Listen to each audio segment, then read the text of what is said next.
नमस्कार, स्वदेश न्यूज के खास प्रोग्राम जनता मांगे जवाब में आप सभी दर्शकों का स्वागत है। आपके साथ मैं हूं एसपी त्रिपाठी। देश का सियासी माहौल एक बार फिर गर्मा गया है और इसकी वजह है राष्ट्रपति को लेकर की गई विवादित टिप्पणी। राष्ट्रपति पर विवादित बयान किसी और ने नहीं बल्कि एक बार फिर कांग्रेसी नेता ने ही दिया है। जी हां, जहां पहले अधीर रंजन चौधरी के राष्ट्रपति वाले बयान पर खूब सियासी बवाल मच गया था, तो वहीं अब कांग्रेस के दिग्गज नेता और पूर्व सांसद उदित राज के ट्वीट से नया सियासी बखेड़ा खड़ा हो गया है। दरअसल उदित राज ने ट्वीट कर कहा है, द्रौपदी मुर्मू जी जैसा राष्ट्रपति किसी देश को ना मिले। इतना ही नहीं, उन्होंने उनके लिए चमचागिरी शब्द तक का भी इस्तेमाल किया है। अपने इस ट्वीट के बाद न सिर्फ उदित राज बल्कि समूची कांग्रेस पार्टी बीजेपी के निशाने पर आ गई है। बीजेपी का कहना है कि उदित राज ने राष्ट्रपति का अपमान किया है, जो बर्दाश्त नहीं किया जाएगा।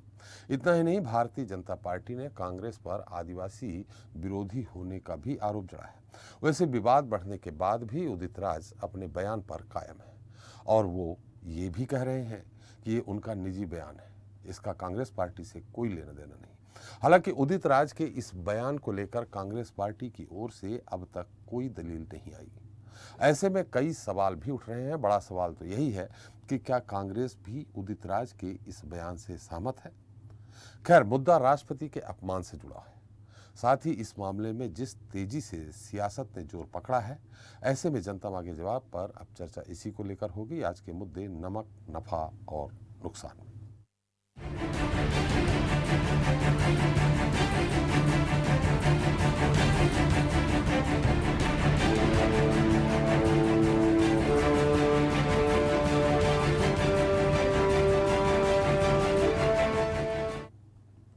तो अधीर रंजन चौधरी के बाद अब कांग्रेस नेता उदित राज ने राष्ट्रपति द्रौपदी मुर्मू के खिलाफ अपमानजनक टिप्पणी की है, जिसके बाद बड़ा विवाद खड़ा हो गया है। उन्होंने महामहिम मुर्मू पर कई आरोप लगाए हैं, लेकिन बड़ा सवाल ये है कि उन्होंने ये आरोप लगाए क्यों? राष्ट्रपति मुर्मू का उन्होंने अपमान क्यों किया? वैसे इस मामले में राष्ट्रीय महिला आयोग ने भी संज्ञान लेते हुए उदित राज को नोटिस भेजा है। साथ ही कहा है कि उदित राज राष्ट्रपति से माफी मांगे। खैर, कांग्रेस नेता महामहिम से माफी मांगेंगे या नहीं, यह अलग बात है। पर इस मुद्दे को लेकर बीजेपी जिस तरह से आक्रामक है, वो इसे कितना आगे लेकर जाएगी? क्या उदित राज की टिप्पणी का कांग्रेस को नुकसान होगा? ऐसे ही कई बड़े सवाल हैं जिनका जवाब जानने की कोशिश करते हैं, लेकिन उसके पहले देख लेते हैं हमारी ये खास रिपोर्ट।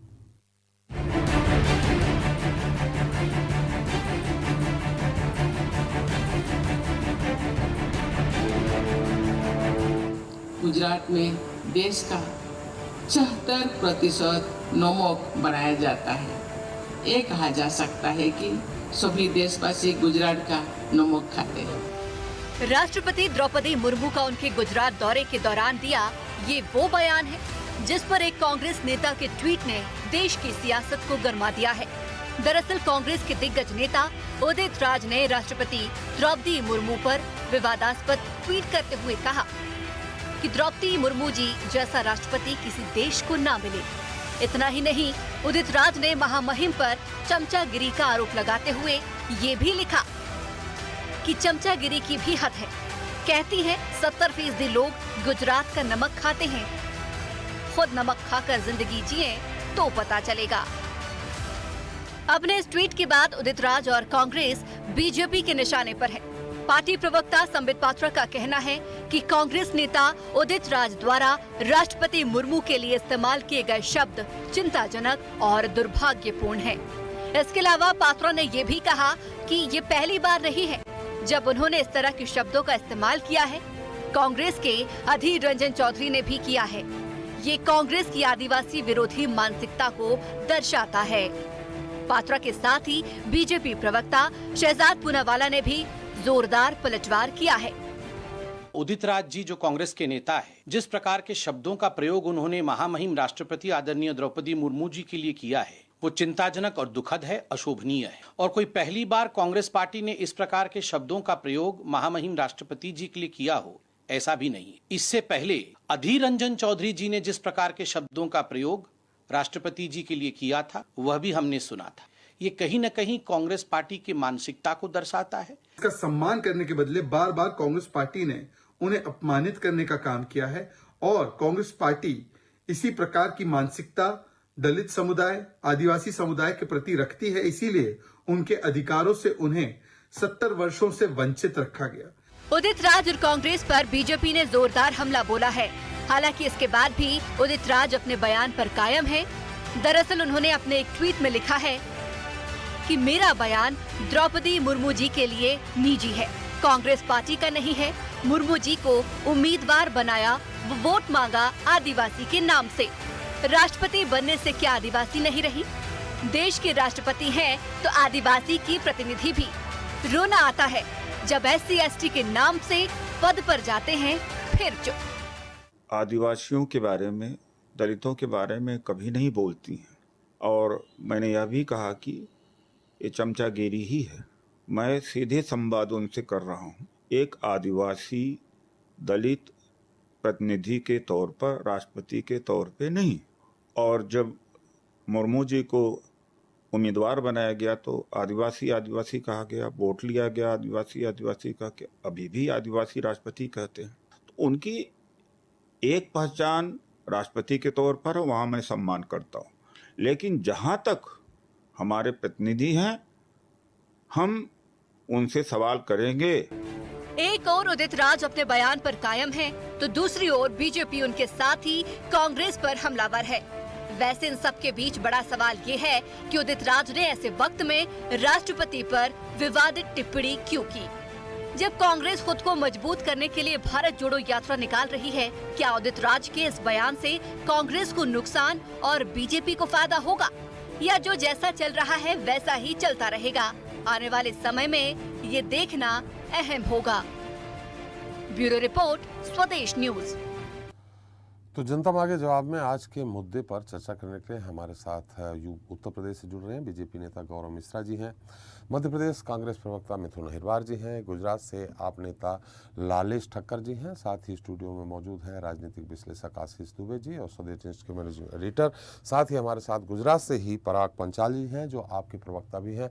आप सभी का हमारे इस खास कार्यक्रम में बहुत बहुत स्वागत है। सबसे पहले मिथुन जी आपसे ही, हालांकि उदित राज जी ने कहा है कि उनका निजी बयान है, लेकिन चूंकि कांग्रेस पार्टी से हैं, कांग्रेस पार्टी की तरफ से किसी तरह खंडन नहीं आया है, तो निश्चित तौर पे आपको नहीं लगता है कि महामहिम एक संवैधानिक पद है, उनके बारे में इस तरह से टिप्पणी करना कांग्रेस के लिए नुकसान नहीं पहुंचाएगा? देखिए, कोई भी व्यक्ति किसी भी पद पर हो उसका सम्मान होना चाहिए, और जब राष्ट्रपति पद की बात आए तो ये बात ठीक है कि हर पार्टी के नेताओं को उसका सम्मान करना चाहिए। हमें ये भाजपा से सीखने की आवश्यकता नहीं है। भाजपा के नेताओं के बयान भी मैं गिनवाऊंगा क्या क्या उन्होंने दिए हैं, लेकिन क्योंकि ये उदित राज जी का अपना बयान है, निजी बयान है, और इस पर कांग्रेस पार्टी अपना जो रुख है ये मानती है कि ये उनका निजी बयान है। इस मामले में नेशनल कमीशन ऑफ वुमेन ने भी यदि उनको नोटिस दिया है, तो यदि उनकी बातों में कुछ ऐसी बात उनको लगती है तो वो कार्रवाई करने के लिए स्वतंत्र हैं। लेकिन वो भारतीय जनता पार्टी जिसने ये एक नीति बना के रखी है कि जब चुनाव आए तो अपने द्वारा बैठाए गए लोगों को, आपने किसी भी नाम से बैठाया हो, उनसे ऐसे ऐसे बयान दिलवाए जाएं कि वो, अब जैसे गुजरात के चुनाव हो रहे हैं तो ये तो कहलवाया जा रहा है कि साहब वो गुजरात का 70% जो है नमक खाते हैं तो देश नमक खाता है। मुझे लगता है ये तथ्य ठीक नहीं है। एक तरफ जहाँ हम राज्यों की बात करें तो हर राज्य का 70% नमक गुजरात से बनता है। नहीं, तथ्य मैं बता रहा हूँ ना, हर राज्य से कुछ ना कुछ होता है। और मोदी सरकार में बड़े पैमाने पर हमने पाकिस्तान से भी नमक इंपोर्ट किया है, तो भारत क्या पाकिस्तान का नमक खाता है क्या? इस तरीके की बात कही जा सकती है। हमारे जो व्यापार के रिश्ते होते हैं उसके तहत आप किसी राज्य से उसके अंदर जो चीज़ें, अब क्योंकि गुजरात में समुद्र सीमा से लगा हुआ है, वहाँ की अपनी मध्य प्रदेश का जो शरबती गेहूँ है, मध्य प्रदेश का बासमती, इस तरीके से। लेकिन कभी ये नहीं कहा जाता कि मध्य प्रदेश पूरे देश को खिलाता है या पंजाब पूरे देश को खिलाता है। ये सब हमारे राज्य हैं, सबकी अपनी विशेषताएं हैं। तो मुझे लगता है उनका जो निजी बयान है उसे निजी तौर पे लेना चाहिए। मतलब आपका कहना है कि भाजपा ने राष्ट्रपति जी से कहलवाया है? नहीं, मैं ये नहीं कह रहा हूँ। मैं कह रहा हूँ कि पहले कई इस तरीके के उदाहरण होते हैं कि भारतीय जनता पार्टी के लोग कई तरीके के बयानों को अपनी सरकार के प्रचार प्रसार में उपयोग करते हैं।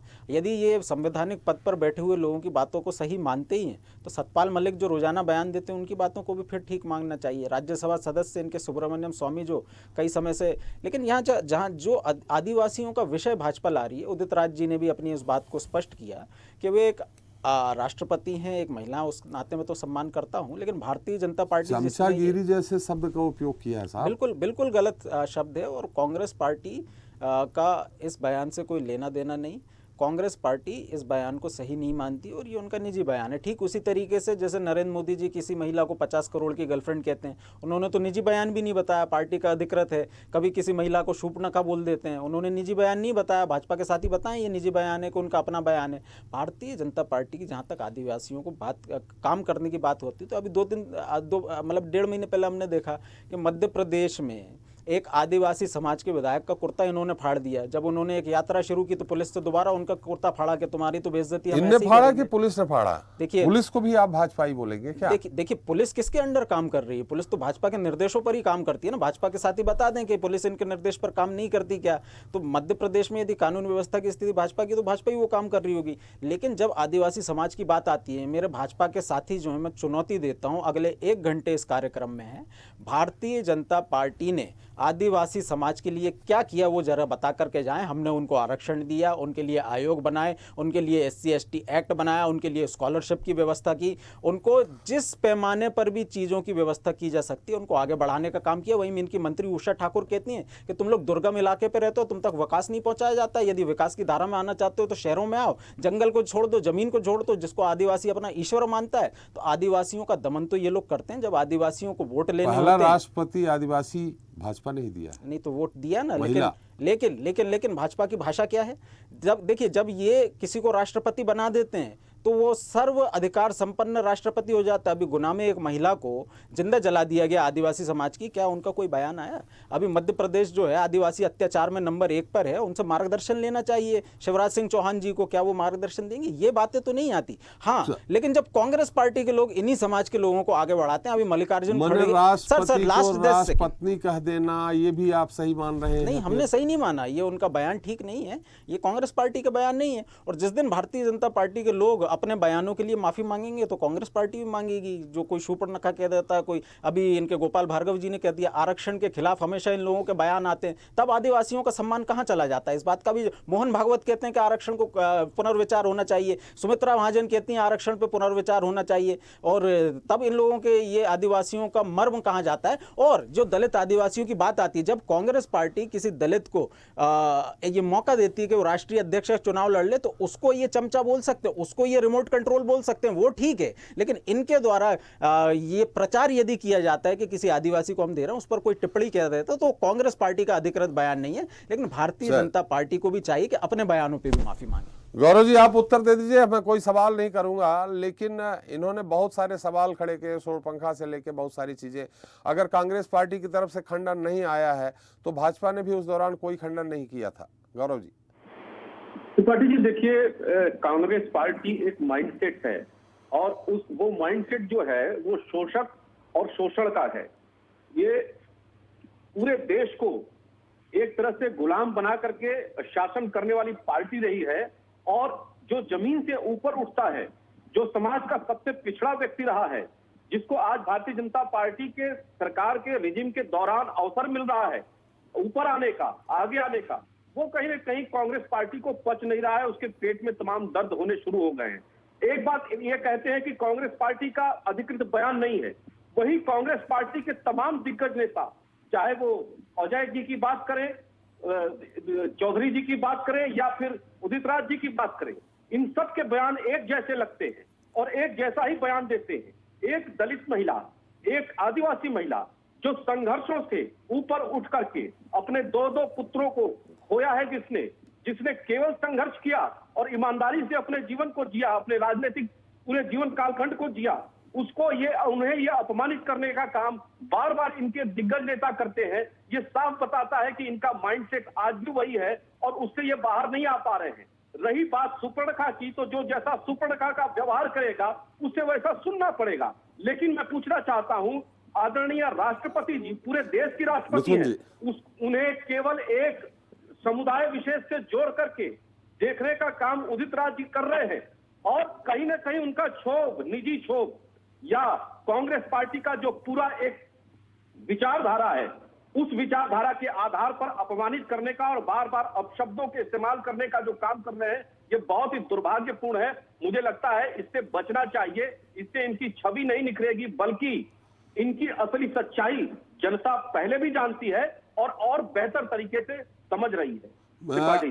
गौरव जी, मिथुन जी ने जो बाकी बयान किए, मिथुन जी आप एक बार फिर बता दीजिए कौन कौन से बयान का आप करोड़ की गर्लफ्रेंड, एक इनके कुलदीप सिंह सेंगर हैं जो कि बलात्कार के जेल में आरोपी थे। जब उनके बलात्कार की बात आई तो इनके नेताओं ने कहा वो दलित महिला 35 साल की, उसका बलात्कार कौन करेगा। तो भारतीय जनता पार्टी के लोग किस उम्र की महिलाओं को बलात्कार करना पसंद करते हैं उसका दूसरी तरफ चला गया। तीसरी बात मैं कह रहा हूँ आदिवासियों के लिए, एक सेकंड गौरव मिश्रा जी, आप उत्तर प्रदेश से आते हैं ना।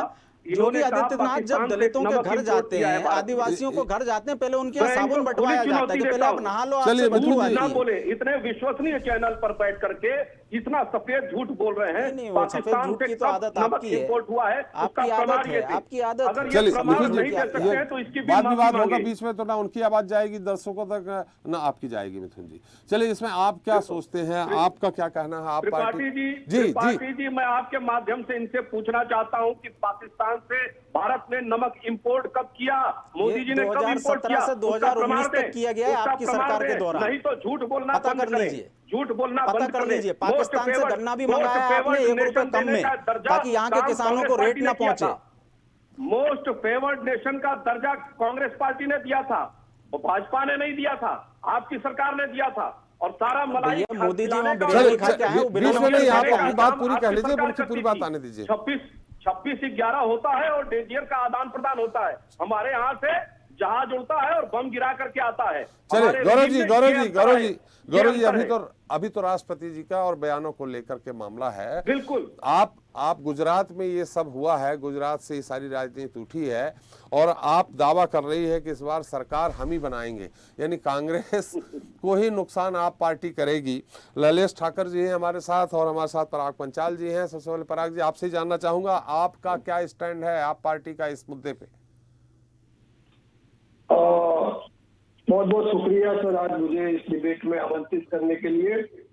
सबसे पहले तो उदित राज जी का जो महामहिम द्रौपदी मुर्मू के लिए जो भी ट्वीट है, मैं ऐसा समझता हूँ वो गलत है।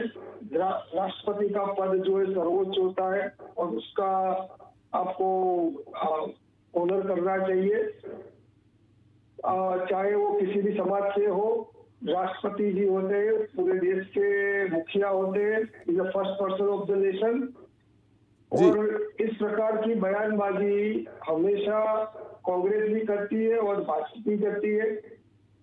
नरेंद्र मोदी जी पहले जब यहाँ सीएम थे और इलेक्शन आता था तो एक बात जरूर कहते थे अपने भाषणों से कि अगर आपने भारतीय जनता पार्टी को वोट नहीं दिया तो सुबह आपका घर का जो आदमी निकला हुआ है वो शाम को घर वापस नहीं आए।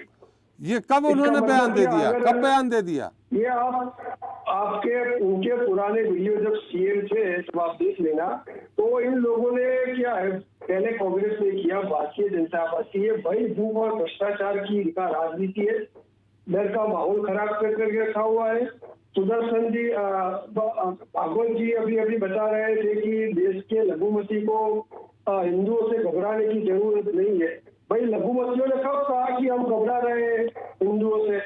ये न होने की बात खड़ी कर रहे हैं। आम आदमी पार्टी अभी जोर शोर से गुजरात में आगे बढ़ रही है, हमें पूरा समर्थन मिल रहा है।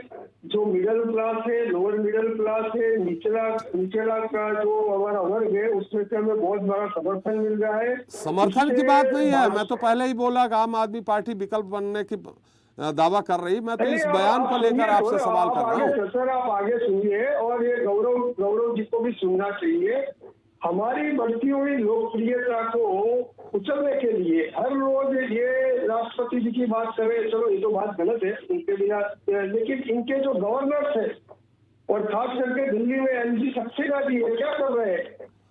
ये जिन्होंने पूरा वर्ल्ड क्लास स्कूल का मॉडल दिया हमारे सिसोदिया जी, उस पर सीबीआई लगा रहे हैं। अब कह रहे हैं कि जो स्कूल इन्होंने मुफ्त शिक्षण दे रहे हैं, अच्छी स्कूलें बनाई है, वो गलत बनाई है। आज कल बोल रहे थे कि अभी जो बिजली दे रहे हैं उसमें भी कुछ घोटाला है। यहाँ गुजरात में गांधी जी का स्टेट है, यहाँ सालों से दारू बिक रहा है, आज भी बिक रहा है। गांधीनगर में सीएम हाउस के पीछे भी बिक रहा है, कहीं भी पुलिस की रेड नहीं पड़ती है। खुद अपने पुलिस नेताओं को पहुंचा रही है। आज सबसे ज्यादा ड्रग्स गुजरात से कानून व्यवस्था पे आज बात नहीं हो रही है। पंचाल साहब, कानून व्यवस्था पे बात नहीं हो रही, बात इस बात पे हो रही है कि सर्वोच्च पद पर बैठे व्यक्ति के लिए अगर इस तरह की चमचागिरी शब्द जैसे शब्दों का इस्तेमाल किया जाए, उसमें कांग्रेस की तरफ से कोई खंडन ना आए और उनका कहना ये हो कि हमारा ये निजी बयान है और कांग्रेस पार्टी की तरफ से कोई किसी तरह का उनके खिलाफ एक्शन न लिया जाए, इस पे हम आपकी राय जानना चाहते हैं। सर मैं वही तो आपको बता रहा हूँ कि कांग्रेस और बीजेपी सिक्के के दो पहलू है। गुजरात में अब तक 55 एमएलए कांग्रेस के छूटे हुए, जनता ने जिसको अपना मत दिया वो ऑलरेडी भाजपा में चले गए, कल भी एक चला गया है और 4-5 लोग और भी जा रहे हैं। जी। तो ये लोगों ने मिलके पूरे राष्ट्र की जनता को इतने साल मूर्ख बनाया है, गुजरात की जनता को 27 साल से मूर्ख बनाते आ रहे हैं, लेकिन अब जनता के बीच में एक सबसे बड़ा विकल्प आ गया है और वो है इसमें बयानों को लेके आप इसमें भाजपा को दोष देते हैं कि कांग्रेस के उदित राज जी को दोष देते हैं, जैसा कि कांग्रेस कहना है कि राष्ट्रपति के माध्यम से प्रचार कराया जा रहा गुजरात में। सर मैंने बताया कि ये लोग भाजपा का ये बहुत पुराना मॉडस ऑपरेंडी है। कभी महामहिम को बीच में ले जाते, कभी खुद मोदी जी की माता जी को बीच में लेके आते, कभी हिंदुत्व को बीच में लेके आते, एक बवंडर खड़ा करते। जो मूल मुद्दे हैं, ये जो मुद्दे हम लेके आए, जो बिजली फ्री है, शिक्षण फ्री है, अच्छा स्वास्थ्य देने की बात है, ये जो मुद्दे आज लोगों के बीच चल रहे हैं, उससे ध्यान भटकाने के लिए इस प्रकार के बवंडर ये लोग सालों से इनकी एक मॉडस ऑपरेंडी कर रही है कि ऐसा बवंडर खड़ा किया जाए और लोगों का ध्यान भटकाया जाए, लेकिन इस बार गुजरात में ऐसा नहीं चलेगा। चले हमारे पास ठक्कर साहब भी हैं। ठक्कर साहब जो इस बार गुजरात विधानसभा में जाने की दावेदारी कर रहे हैं आप पार्टी से, ठक्कर साहब इससे कांग्रेस को नुकसान आपको लगता है होगा या बीजेपी को नुकसान होगा कि राष्ट्रपति महोदय का, जैसे कांग्रेस आरोप लगा रही है कि राष्ट्रपति महोदय से जानबूझकर ये कहलवाया जा रहा है, हालांकि परोक्ष रूप से लगाया है, प्रत्यक्ष रूप से नहीं लगाया। ऐसा बीजेपी का स्ट्रेटजी रहा है कि चुनाव के वक्त कुछ न कुछ ऐसी बात की जाए जो जनता से जुड़ी हुई ना हो। आज गुजरात की जनता को अपना बच्चा अच्छी स्कूल में पढ़ सके वो चाहिए। गुजरात की जनता को जो बेरोजगार युवा है उसे नौकरी चाहिए, लेकिन बीजेपी 27 साल में वो सब नहीं दे सकी। तो राष्ट्रपति जी का उपयोग करके ये गुजरात का माहौल कुछ अलग दिशा में ले जाना चाहते हैं, जो बीजेपी की स्ट्रेटजी हमेशा रही है। ठक्कर साहब आप सीधे आरोप लगा रहे हैं कि राष्ट्रपति बीजेपी के कहने पे काम कर रही है। बिल्कुल ये आरोप नहीं है जी, ये आरोप नहीं है, ये सही बात है। हर चुनाव में हमने देखा है 27 साल में 2002 में गोधरा आया, आप पूरी दुनिया ने देखा, गोधरा का चर्चा पूरी दुनिया में हुआ। उसके बाद एक मुद्दा लेके कभी बीजेपी ने चुनाव नहीं जीता है और ना ही कभी लड़ा है। हर बार चुनाव के वक्त ही ऐसा बखेड़ा किया जाता है जिससे चर्चा में यही मुद्दा रहे और चुनाव खत्म हो जाए। मैं पूछना चाहता हूं, लोकसभा चुनाव बीजेपी जो जीती, पुलवामा में जो हत्याकांड हुआ, हमारे 44 सैनिक मारे गए, शहीद हो गए, उसके बाद जो एयर स्ट्राइक का हुआ पूरे हिंदुस्तान में पूरी दुनिया ने देखा, लेकिन उसके बाद कभी बीजेपी ने ये ठक्कर साहब आप एयर स्ट्राइक होती है, सर्जिकल स्ट्राइक होती है, सर्जिकल स्ट्राइक का सच बताने का कहा जाता है आपके पार्टी के नेता द्वारा। मैं क्या कहना चाहता हूं वो पूरा होने दीजिए। मैं ये जानना चाहता हूं कि हमारे 44 सैनिक जो शहीद हो गए देश के लिए, उसके बाद कभी ये चर्चा क्यों नहीं हुई कि 350 किलो आरडीएक्स भर के वो जीप सेना के कैंप में चली गई, जहां परिंदा भी पैर नहीं मार सकता, वहां 350 किलो आरडीएक्स लेके कोई घुस गया तो उसके लिए जिम्मेदार कौन था? कितने लोगों को सजा हुई जिसकी वजह से 44 सैनिकों की जान गई? मैं ये कहना चाहता हूं, एक मुद्दा आता है, पूरा चुनाव में 15 दिन चलता है, चुनाव जीत जाते हैं, उसके बाद वो मुद्दा कहाँ चला जाता है? क्या देश के लोगों की जिम्मेदारी नहीं है कि उसको याद कराए? प्रधानमंत्री जब अपने आप को 56 की छाती वाला प्रधानमंत्री बोलते हैं, तो 44 सैनिकों को जिसने शहीद कर दिया, तो किसकी गलती की वजह से वो मतलब ठक्कर साहब मुद्दा कहीं और ले जा रहे हैं आप। मतलब ये कि अगर राष्ट्रपति महोदय जी से राष्ट्रपति महोदय की हम इज्जत करते हैं, वो संवैधानिक पद पे बैठे हैं, किसी को भी उसका अपमान करने की बिल्कुल कोई जरूरत भी नहीं होती है। और हम उनका जिन्होंने राष्ट्रपति के बारे में कुछ भी गलत बोला है तो हम उनका खंडन करते हैं। लेकिन मैं ये बात बोलना चाहता हूं कि राष्ट्रपति के बारे में जो भी बोला है जो प्रवक्ता ने कांग्रेस के, वो कांग्रेस को उनका खंडन करना चाहिए, उनको नोटिस देना चाहिए, क्योंकि राष्ट्रपति महोदय का पद एक सम्माननीय पद है, ऐसा हम समझते हैं। वो तो उदित राज जी तो बोल रहे हैं कि मैं कोई खंडन अपने बयान पे कायम हूँ। वो उदित राय जी का निजी बयान है, वो उदित राय जी, लेकिन कांग्रेस को भी ये समझना चाहिए और कांग्रेस को उसका जवाब देना चाहिए। पूरे देश की जनता कांग्रेस का जवाब सुनना चाहती है। चलिए, हमारे साथ राजनीतिक विश्लेषक हैं आशीष दुबे जी। जिस तरह से बयान आया, हालांकि इसके पहले राष्ट्रपत्नी कहना अपने आप में बहुत बड़ा अपमान था। एक बार फिर से यही हो रहा, लेकिन साथ में उन्होंने ये कहा, मिथुन जी से भी पूछूंगा कि SC ST यानी दलित का नाम लेकर के पद पे बैठ जाते हैं लोग, फिर उसके बाद दलितों की याद नहीं करते हैं। ये बड़ा बयान है जी। जी बिल्कुल सही बात है। कुछ संदर्भों में इसे कहा जा सकता है, लेकिन जहाँ तक ये राष्ट्रपति से जुड़ा हुआ जो अभी ताज़ा जो आज का मामला है, जो विवाद है, उसमें उसको इस नज़रिए से भी देखा जा सकता है कि देखिए, राष्ट्रपति भाजपा की आपत्ति अपनी जगह है, सही भी है, और जो उदित राज ने जो शब्दों का उपयोग किया है वो भी गलत है। उदित राज अपनी बात किसी और शब्द के जरिए भी कहते तो शायद ये विवाद नहीं होता, लेकिन उन्होंने सख्त शब्दों का जो उपयोग किया, तो वो उन्होंने जो गुजरात में राष्ट्रपति का जो भाषण देखा या सुना, उसको उन्होंने एक राजनीतिक चश्मे से देखा और उन्होंने उस तरह की प्रतिक्रिया व्यक्त की जो सामने नज़र आती है। वो एक राजनीतिक खुन्नस या जो भी कह लिया जाए, उस तरह का दिखता है।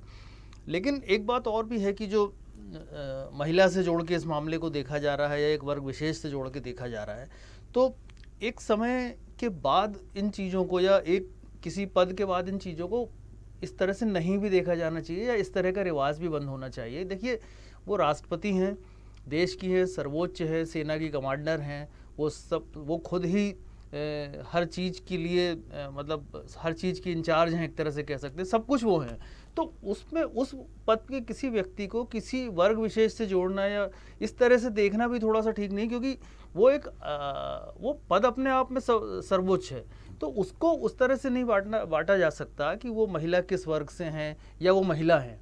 ये बात थोड़ी सी इसमें आती है। दूसरी बात यह है कि उदित राज का जो बयान है उसको कांग्रेस उससे लगभग अलग थलग है, क्योंकि कांग्रेस ने उन्होंने खुद उसे अपना निजी बता दिया। लेकिन कांग्रेस की तरफ से खंडन भी नहीं आया। हाँ, खंडन नहीं आया। जैसे अभी यहाँ ये कांग्रेस के प्रवक्ता बोले और दिल्ली में भी कुछ लोगों ने बोला कि वो उनका निजी बयान है, तो कांग्रेस यदि उस पर आगे पीछे हो सकता है कोई बात कहेगी, जारी करेगी। लेकिन देखिए, इसको मैं कहता हूँ कि ये अगर महिला सम्मान की बात होती है तो फिर बहुत सारे उदाहरण पीछे भी होते हैं, और ये जो इसको आप कहते या तो इरादतन कह लें या जबान फिसलना कह दें, ये बहुत सारी चीज़ें सारे पक्षों में हुई है। तो एक बेहतर उदाहरण ये हो सकता है कि यदि अगर कांग्रेस इस पर उदित राज के बयान से अपने आप को अलग करे या उन्हें चेतावनी दे या कोई चीज़ जारी करे, और भाजपा के साथ भी जिस तरह के नेताओं के जो बयान आते रहे अलग अलग संदर्भों में या अलग अलग प्रकरणों में महिलाओं को लेकर, महिला फिर वो कोई भी हो, अगर महिला की तरह से देखा जाएगा तो महिला किसी भी पद पर हो और वो समाज के किसी वर्ग में हो या किसी भी हैसियत में हो, वो फिर वो समान हो जाता है। तो फिर या तो चीज़ें ऐसी होनी चाहिए कि राजनीति इस तरह से शुरू होनी चाहिए कि फिर हर तरह के जो बयान आते हैं या आते रहे हैं उनको लेकर भी दोनों ही पार्टियां फिर जो है खेद व्यक्त करें या अपोलोजाइज करें, जो भी। तो ये चीज़ों को जो मेरा देखना है कि पद को और इतने बड़े पद को ऐसे वर्ग से ऐसे एक इस तरह से बांट के देखा नहीं जाना चाहिए। लेकिन जो उदित राज ने कहा है वो शब्दों का चयन नितांत गलत है। श्रीवास्तव जी, कितना फर्क पड़ेगा? गुजरात के आने वाले विधानसभा चुनाव जल्दी ही है वहाँ। देखिए, ये तो डिपेंड करता है कि वहाँ की जनता क्या सोचती है। दूसरी बात है कि जो बयान आया महामहिम का, राष्ट्रपति जी का, उसका कितना असर लोगों पर पड़ता है। मेरा ये कहना है कि जो बयान उदित राज जी ने दिया और उस पर वो अपने बयान पर कायम भी है और उन्होंने बोला कि हमारा निजी बयान है, तो जब उनका निजी और कांग्रेस पार्टी से अपने आप को इस बयान से अलग करते हैं, इस बीच में एकाएक कांग्रेस पार्टी का कोई खंडन या बयान आ पाना बड़ा मुश्किल है। दूसरी बात यह है कि जो आरोप लगाए जा रहे हैं भारतीय जनता पार्टी की तरफ से कि कांग्रेस को सीधे निशाने पर, जब उदित राज, देखिए उदित राज पहले भी भारतीय जनता पार्टी में रहे हैं और सांसद भी रहे हैं त्रिपाठी जी पश्चिमी और दिल्ली से, नॉर्थ दिल्ली से। तो मेरा ये कहना है कि जब वहाँ उसी पार्टी में वो सांसद रहे हैं, पहले इनकी एक पार्टी थी जस्टिस पार्टी, उसके वो अध्यक्ष रहे हैं, इसके बाद वो कांग्रेस में आए। मेरा ये कहना है कि उदित राज जी का किस तरह से उनके बयान आते हैं, किस तरह की उनका टेम्परामेंट है, इसको भारतीय जनता पार्टी अच्छे तरीके से जानती है। महामहिम के बारे में कुछ तल्ख जो बातें कही गई एकदम आपत्तिजनक हैं और ये करना नहीं चाहिए उदित राज को, लेकिन वो ये भी मानने को तैयार नहीं कि इससे हम माफ़ी मांगेंगे। मेरा ये कहना है कि जो परिस्थितियाँ निर्मित हो रही हैं, भारतीय जनता पार्टी अगर उस, देखिए आशीष जी ने एक बड़ी अच्छी बात बोली कि उसको किसी समाज या किसी महिला या किसी समाज विशेष से जोड़ के किसी राष्ट्रपति जैसे पद को देखना तो उचित नहीं है। सीधी सी बात यह है कि ये बयान ऐसे समय में आया है कि जब वहाँ गुजरात में चुनाव होने वाले हैं, इनका असर क्या हो सकता है। देश के लोगों को जो नमक मिलता है बिल्कुल गुजरात से मिलता है और गुजरात से नमक खाते ही लोग, तो उसको राष्ट्रपति को तो इन सारी चीज़ों से थोड़ा अलग भी रहना चाहिए। और दूसरी सबसे बड़ी बात यह है कि ये पूरा मामला उदित राज से रिलेटेड है, उसमें हो सकता है कि कांग्रेस पार्टी को काफ़ी हो सकता है नुकसान भी हो, काफ़ी या जो भी नुकसान होना होगा, लेकिन इस मामले में निश्चित रूप से सिर्फ एक ही बात कही जा सकती है कि महामहिम जैसे पद पर किसी तरह की इस तरह की टिप्पणी आना उचित नहीं है। बिल्कुल सही बात है।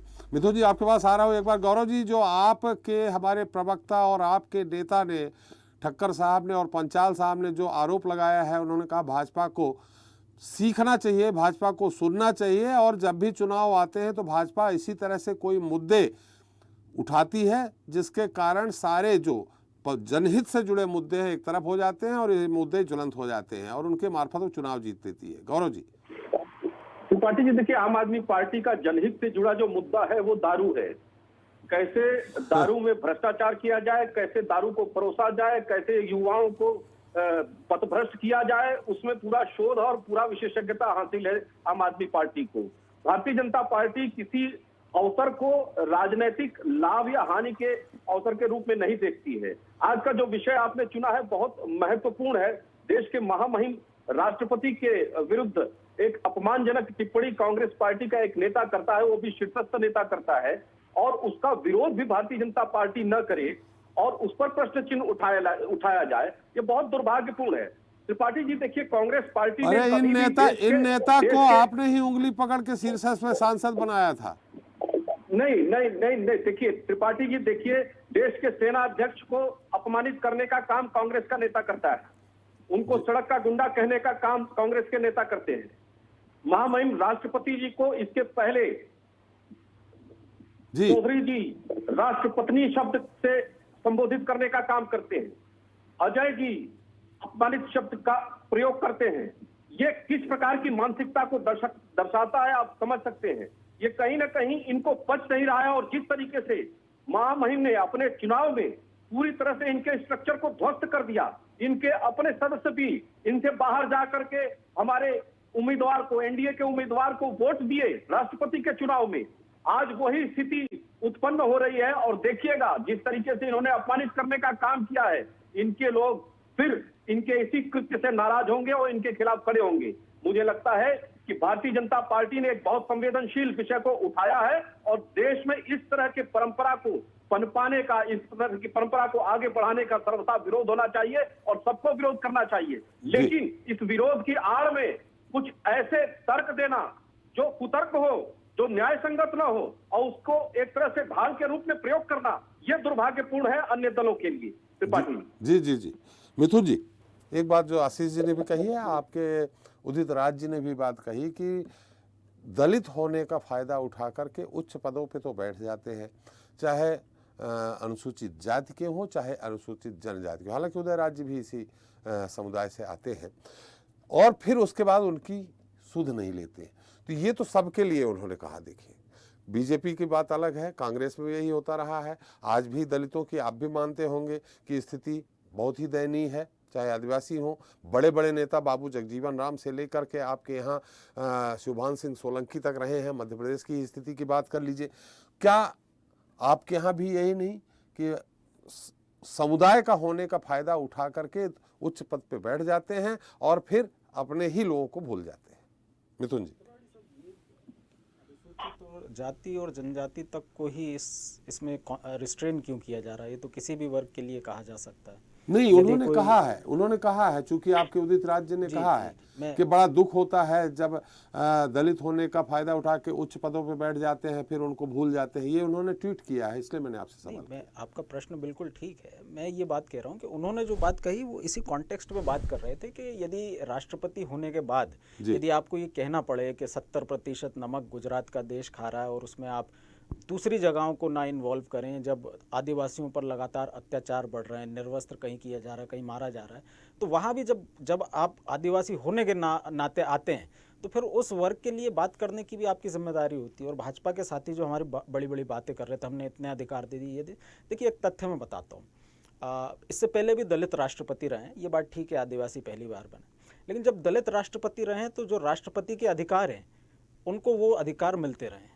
लेकिन जब से रामनाथ कोविंद जी आए हैं या द्रौपदी मुर्मू जी आई हैं तो एक बड़ा अधिकार उनसे छीन लिया गया। शायद ये उनको काबिल नहीं मानते। कौन सा अधिकार? मैं बताता हूँ कौन सा अधिकार।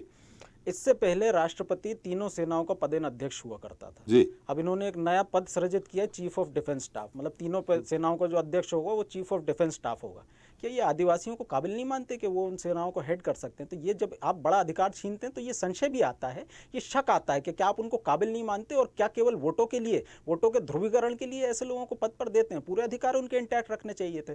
तो इस तरीके के अभी जो रामनाथ कोविंद जी बने तो उन्होंने बताया था कि उनको सब इनकम टैक्स देना पड़ रहा है, मतलब वो 5 लाख में से 3 लाख रुपए के करीब 2.25 लाख इनकम टैक्स देते हैं, ये भी उनका अधिकार पहले से छीन लिया गया। तो इस तरीके के अधिकार छीनना भारतीय जनता पार्टी की पुरानी आदत है और इन समाज के आइकॉनों को सामने रख करके पीछे से इनका आरक्षण खत्म करना, इनको SC ST एक्ट के खिलाफ अपने लोगों को एक्टिव करना और उस एक्ट के खिलाफ माहौल बनाना और धीरे धीरे इन लोगों की शक्ति को कमजोर करना कि बड़े पद पर बैठ जाओ, थावरचंद गहलोत जी बैठ जाएंगे, दलितों के लिए कुछ नहीं बोलेंगे, मुर्मू जी बैठ जाएंगे, तो वो आदिवासियों के लिए उम्मीद होती है। कांग्रेस पार्टी के लोग बड़े पद पर बैठ जाते थे तो वो करते थे। सर, कांग्रेस पार्टी के बड़े लोगों ने आवाज भी उठाया और जितने अधिकार दलितों और आदिवासी को दिए हैं, भारतीय जनता पार्टी एक अधिकार बता दे जितने आज तक दिए हैं कांग्रेस पार्टी नहीं दिए।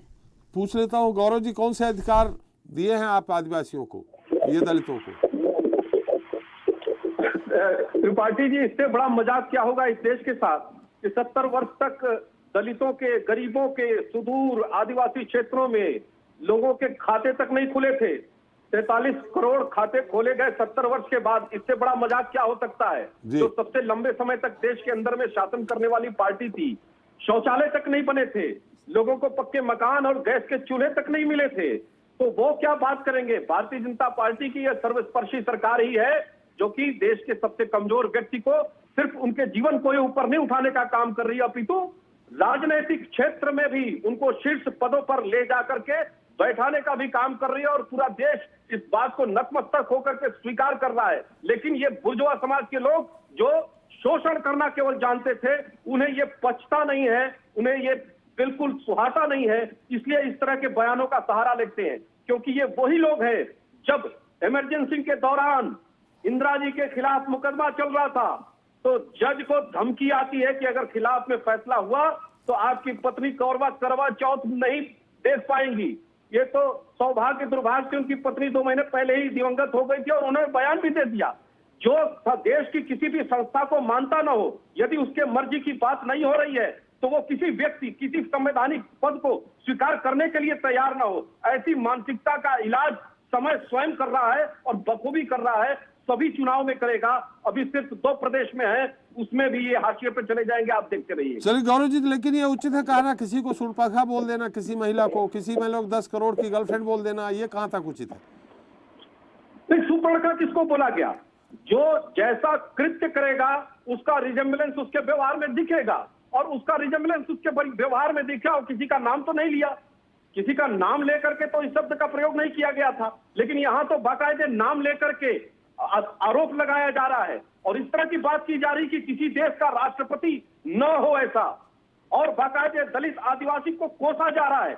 ये एक प्रकार का कितना घिनौना कृत्य है और इस पर माफी मांगने के बजाय उस अपने बयान पर कायम है और ये भी कहा जा रहा है कि ये अधिकृत बयान नहीं है, जबकि इनके सारे बड़े नेता उसी भाषा में एक सुर में सुर मिला करके बोल रहे हैं। उसके बाद ये कह रहे हैं कि अधिकृत बयान नहीं है। कौन सा अधिकृत बयान होता है, कैसा होता है?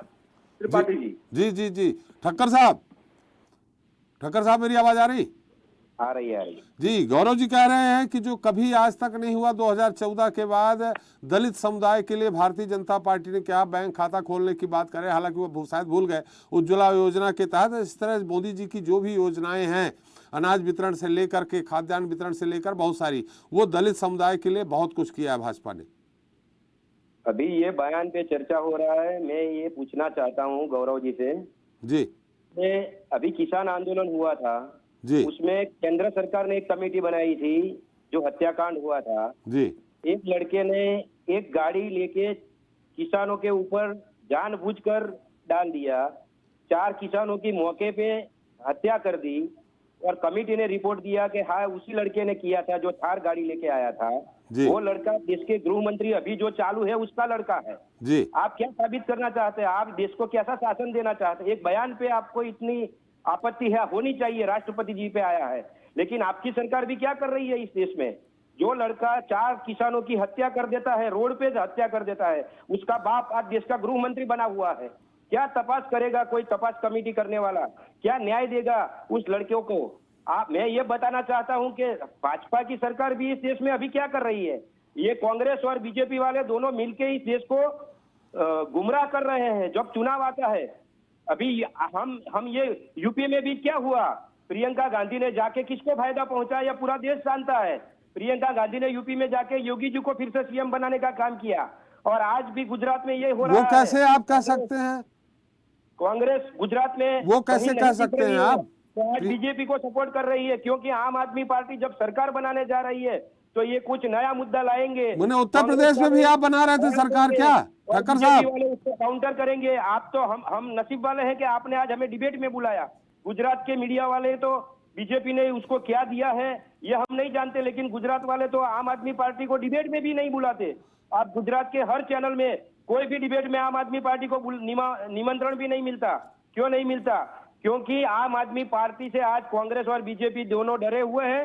गुजरात में अगर आम आदमी पार्टी सक्सेस हो गई तो 2024 में देश में भी आम आदमी पार्टी। ठक्कर साहब आपने कहा भाई जिनके बात कर रहे हैं, जिनके बेटे की बात कर रहे हैं, वो जेल गए और उनके साथ जो लोग थे ड्राइवर सहित उनको भी किसानों ने पीट पीट कर मारा है। कानून हाथ में लेने का अधिकार किसानों को भी नहीं था। हाँ, ये बड़े दुख की बात है, मैं इसकी भर्त्सना करता हूं कि 4 किसान कुचल गए, लेकिन उनके साथ जो लोग गए थे उनको भी पीट पीट कर मारा गया। अब किसी का बेटा अगर अपराधी हो जाता है तो उसमें बाप का क्या कसूर है?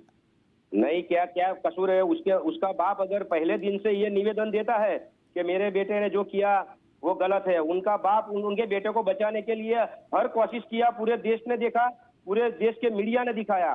जो बाप अपने ऐसे बेटे को बचाने की कोशिश करता है, ये तो एक बात देश में सही है, न्यायालय है, संविधान है, इसकी वजह से उसका बेटा जो सरेआम 4 किसानों की हत्या करेगा तो वो जेल में तो जाएगा ही, लेकिन आज भी मोदी जी ने उनको देश का गृह मंत्री बनाया रखा हुआ है। ये देश के लिए शर्म की बात नहीं है। और ऐसे बयान पहले भी आ चुके हैं, इतने बयान आते हैं, लड़कियों पे आते हैं। अभी जो बोला, एक हमारे डिबेट में जो हिस्सा ले रहे हैं बीजेपी के प्रवक्ता या बीजेपी ने कार्यकर्ता ने कि 35 साल की लड़की में कौन बलात्कार करेगा, ऐसे घटिया बयान आते हैं। किस को बीजेपी ने निकाला?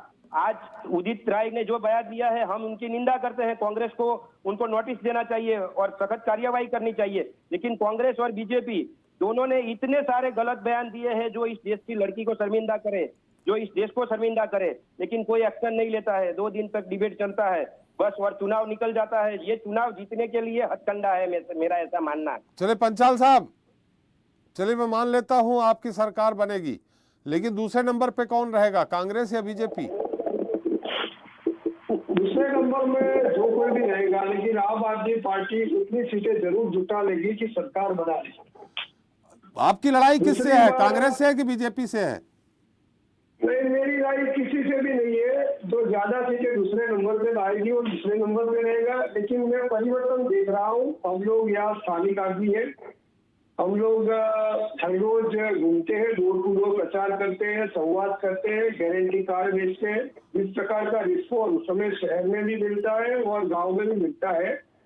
और आईबी की रिपोर्ट है, ये मेरी नहीं है, आईबी की रिपोर्ट है कि अगर आज की तारीख में इलेक्शन होता है तो भारतीय जनता पार्टी को सिर्फ 74 सीट मिलती है। इसके वजह से ये सारा बखेड़ा है, ये लोग घबरा चुके हैं। मैं खुद सीएम के विधानसभा के इलाके में रहता हूँ। यहाँ मेरे से थोड़े ही दूर अभी एक ग्राउंड में मोदी जी की सभा हुई थी। 500 रुपये देकर लोगों को लाया जाता है, फिर भी लोग आते नहीं है। और हमारी सभा में लोग भीड़ ऐसे ही उमड़ जाती है। रीजन यही है कि 75% लोग गुजरात में आज भी मिडिल क्लास है, लोअर मिडिल क्लास है, गरीबी में जीते हैं।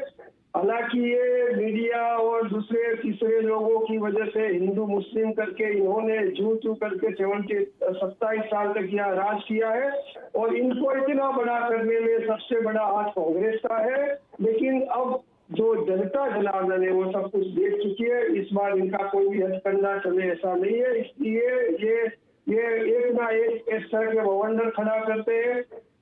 ये बात ठीक है कि उदित राज जी को महामहिम के खिलाफ ऐसा कोई बयान नहीं देना चाहिए, उनको माफी मांग लेनी चाहिए।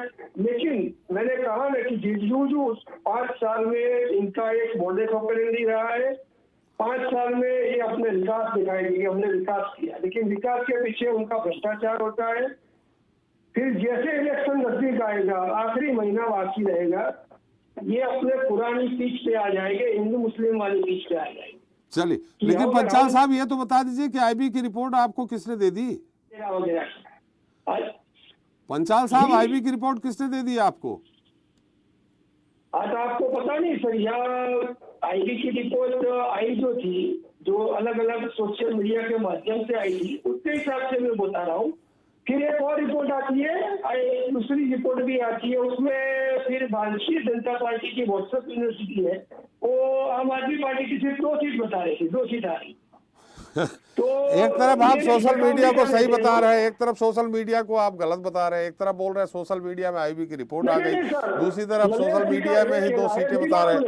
मेरी बात सुने, ललेश जी का ये कहना है कि यहाँ के जो प्रदेश अध्यक्ष है CR पाटिल जी, जो कभी खुद बुटलेगर रह चुके हैं, जो पुलिस में थे, बाद में उनके ऊपर 127 केस चल रहे थे, जो खुद बैंक के घोटाले में उसके ऊपर केस चल रहे हैं, वो आज बीजेपी के प्रदेश अध्यक्ष है। और उन्होंने पूरे गुजराती चैनल को, यहाँ के लोकल चैनल को ये बताया है कि बीजेपी वाले को, सॉरी आम आदमी पार्टी वाले को बीजेपी के सामने आपको नहीं बुलाना है। अगर आप आम आदमी पार्टी वाले को बुलाओगे तो बीजेपी का प्रवक्ता नहीं आएगा।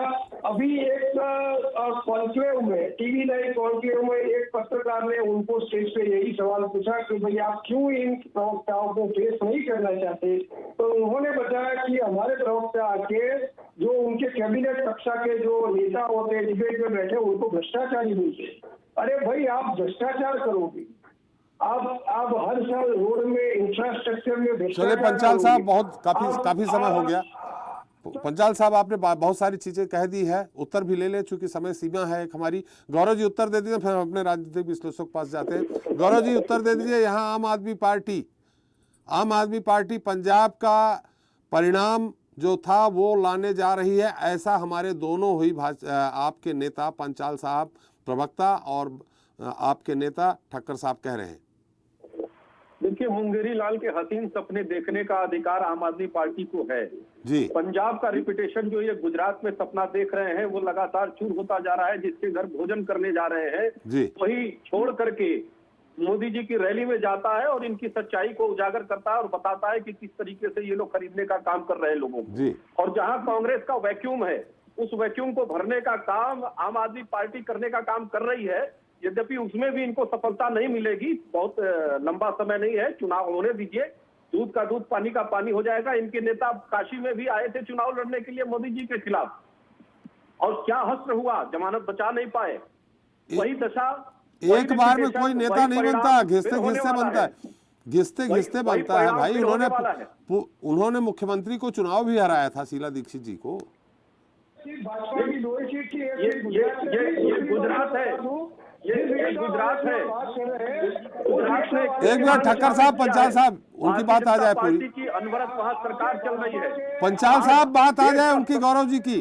पंचाल साहब, देश का सबसे ज्यादा एफडीआई इनफ्लो गुजरात के पास है। 34% 35% वहाँ पे एफडीआई इनफ्लो है। देश का सबसे अधिक जीडीपी में योगदान देने वाला राज्य, टॉप राज्यों में से, टॉप 3 राज्यों में से गुजरात आता है। इसलिए ये गुजरात को देंगे क्या? गुजरात को कर्ज में ढकेलेंगे।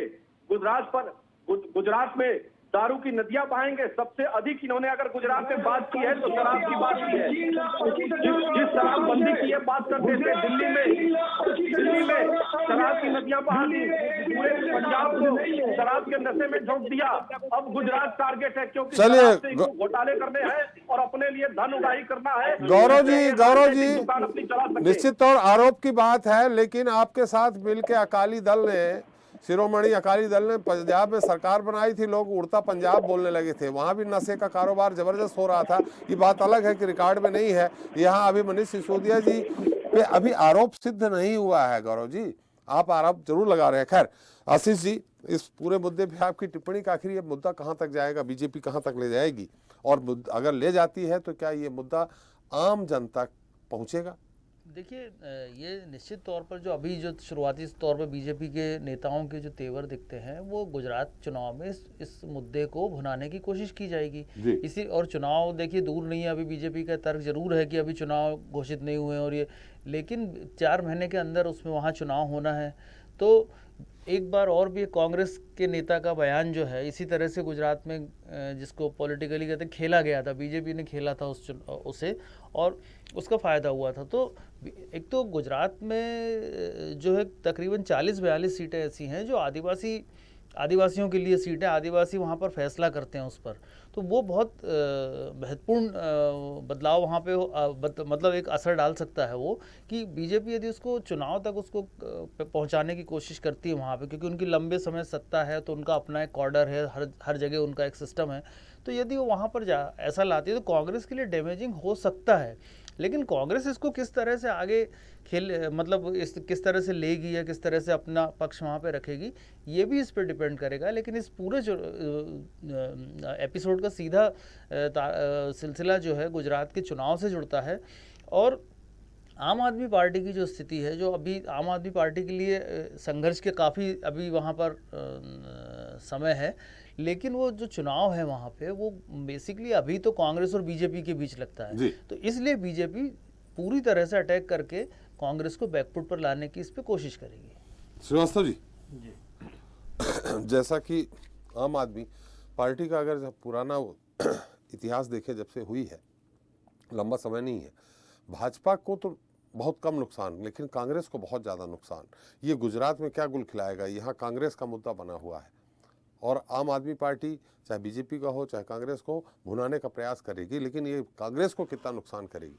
देखिए त्रिपाठी जी, निश्चित रूप से दिल्ली में कांग्रेस का नुकसान हुआ, जबरदस्त नुकसान हुआ, लेकिन क्या कि भाजपा भी सरकार नहीं बना पाई वहाँ पर। जी, आप देखिए वहाँ कितने विधायक उनके हैं।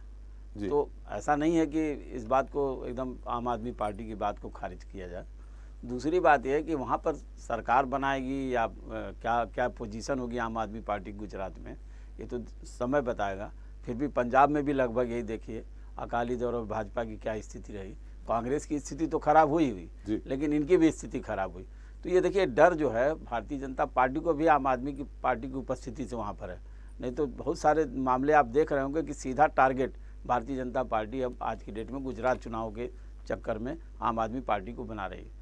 दूसरी बात है कि इस मुद्दे पर कितना ले जाएंगे। देखिए भारतीय जनता पार्टी एक तो भाग्यशाली भी है कि कोई न कोई नेता कांग्रेस का ऐसा बयान दे देता है कि जिससे उसको नुकसान होने लगता है। तो शायद हो सकता है कि आशीष जी ने कहा भी, और एक तरह से गुजरात में है भी, कि बहुत सारी ऐसी सीटें हैं, लगभग मेरे ख्याल में 20-1% सीटें हैं जहाँ पर कि आदिवासी वोटर्स की बड़ी ज़्यादा उपस्थिति है। तो ऐसी जगहों पर इस कोशिश होगी कि भारतीय जनता पार्टी जो कांग्रेस को आदिवासी विरोधी बता करके और इसका फ़ायदा उठाने की कोशिश करे। लेकिन हमें नहीं लगता कि अभी चुनाव आने बाकी हैं और जिस तरह से उदित राज अपने आप को इस बयान से अलग कर रहे हैं, मतलब बयान निजी बता रहे हैं, तो शायद हो सकता है कांग्रेस इस डैमेज कंट्रोल करने में सफल भी हो जाए। चलिए, हमारा समय भी समाप्त हो गया। बहुत बहुत धन्यवाद गौरव जी आपका, ठक्कर साहब आपका, पंचाल साहब आपका, आशीष जी आपका, श्रीवास्तव जी आपका और मिथुन जी आपका भी हमारे साथ चर्चा में शरीक होने के लिए, अपना मूल समय देने के लिए। तो साल 2024 में संभवतः अप्रैल मई में लोकसभा चुनाव होंगे, जिसके लिए कांग्रेस खुद को मजबूत करने में जुटी है। राहुल गांधी भारत जोड़ो यात्रा कर रहे हैं, जिसमें अब सोनिया गांधी ने भी राहुल के साथ कदम ताल मिलाई है। ऐसे समय में कांग्रेस नेता उदित राज का बयान कांग्रेस के लिए नुकसानदायक भी साबित हो सकता है। गुजरात दौरे पर राष्ट्रपति ने भले ही कुछ भी कहा हो, लेकिन एक संवैधानिक पद पर बैठे किसी शख्स के लिए आपत्तिजनक टिप्पणी करना अमर्यादित है। अगर उदित राज अपने बयान पर अडिग हैं तो जरूरी है कि कांग्रेस अपनी ओर से कोई स्टैंड ले, नहीं तो बीजेपी इस मुद्दे को बड़ा बनाने के पहले ही कोई कोर कसर नहीं छोड़ रही। इसी के साथ जनता मांगे जवाब मिलता है। नमस्कार।